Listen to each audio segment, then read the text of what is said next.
Shalom, selamat pagi saudara-saudari. Setiap pagi kami kagum kepada Tuhan. Kami masih bisa bernafas untuk menghirup udara segar pagi ini. Mari kita mengawali hari ini dengan menerima makanan rohani yang menguatkan kita. Mari kita berdoa. Selamat pagi Bapa yang baik. Terima kasih untuk anugerah-Mu yang tidak pernah habis dalam hidup kami. Beri kami hikmat Allah untuk bisa memahami dan mengerti kebenaran firman-Mu, sehingga firman-Mu menjadi terang dalam setiap langkah hidup kami. Dalam nama Yesus kami berdoa. Amin. Tema kita pagi hari ini, jangan menyembah ciptaan manusia, diambil dari Habakuk 2 ayat 18 sampai 20. Apakah gunanya patung pahatan yang dipahat oleh pembuatnya? Apakah gunanya patung tuangan pengajar dusta itu? Karena pembuatnya percaya akan buatannya, padahal berhala-berhala bisu belaka yang dibuatnya.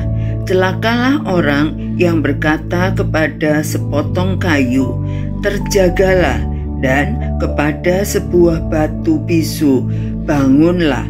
Masakan dia itu mengajar, memang ia bersalutkan emas dan perak, tetapi roh tidak ada sama sekali di dalamnya.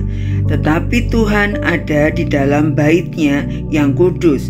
Berdiam dirilah di hadapannya, ya segenap bumi. Nabi Habakuk menegaskan betapa sia-sianya menyembah berhala ciptaan tangan manusia.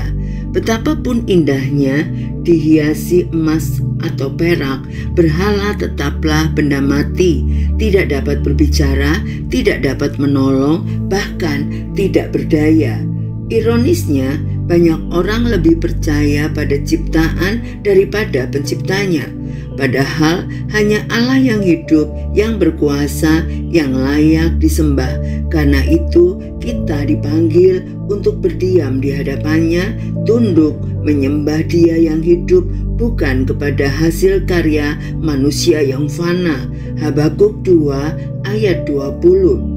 Hari ini mungkin kita tidak menyembah patung seperti di zaman Habakuk, tetapi berhala modern bisa berupa uang, jabatan, popularitas, atau hal-hal lain yang mengambil tempat Allah dalam hati kita. Firman Tuhan mengingatkan hanya Tuhanlah yang layak menjadi pusat penyembahan kita. Jangan biarkan apapun menggantikan Allah dalam hidup kita, baik berhala tradisional maupun berhala modern. Semua benda mati buatan manusia tidak akan pernah mampu menolong kita. Hanya Allah yang hidup yang kita kenal di dalam nama Yesus adalah satu-satunya penolong yang ajaib. Maka sembahlah Allah dengan hati yang tulus, sebab hanya Dia yang hidup dan layak dipuji. Belajarlah berdiam di hadapan Tuhan, memberi Dia tempat utama dalam kehidupan kita. Mari kita berdoa. Terima kasih Bapa yang baik untuk kebenaran firman-Mu yang menegur kami.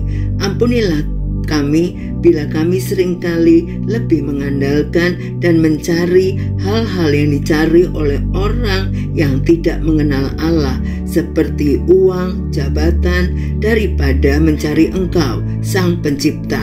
Kami hanya mau menyembah Engkau satu-satunya Allah yang hidup dan menaruh pengharapan kami hanya kepadamu saja, Allah kami, pemilik alam semesta. Sertai kami sepanjang hari ini, berkati apapun yang kami lakukan sehingga membawa keberhasilan baik bagi kami dan kami menjadi saluran berkat bagi orang-orang di sekitar kami. Dalam nama Yesus kami berdoa dan mengucap syukur. Amin. Selamat beraktivitas. Tuhan Yesus memberkati.